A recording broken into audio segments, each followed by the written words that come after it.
Ishte 11 tetor I largët I vitit 1998, kur një media e re televizive ju shtua tregu të pak mediatik të Shqipërisë së atyre viteve. Ishte televizioni Miri, I cili në këndvështrimin e pronarit Beran Fezollari do të kishte synim për ciljen e një skelete programesh me një tjetër liriqasjeje, për të mbetur po I tillë edhe në këtë 27 vjetor.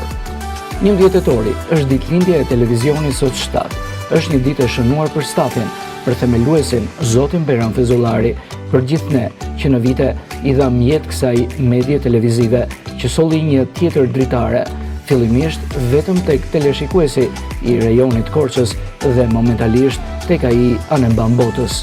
Besueshmëria dhe vërtetësia në trajtimin e problematikave që shfaq përditshmëria e jetës sonë janë dy armët e tij më të forta në televizionin Sot 7. Drejtuesi ynë bashkë me gjithë stafin tonë menduam të zgjerojmë programacionin në vite, duke nisur prodhimin dhe transmetimin e programacionit 24 orë në 7, ku mund të përmendim emisionin e mëngjesit Sot, Konak apo Info Ftes, si dhe 10 filma dokumentar dhe artistik.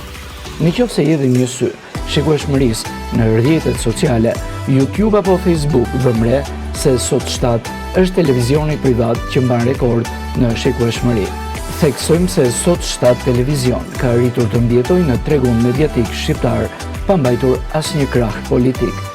Janë me dhjetra ata profesionistë që nisën rrugtimin e tyre të gazetarisë apo kameras në Sot 7 televizion.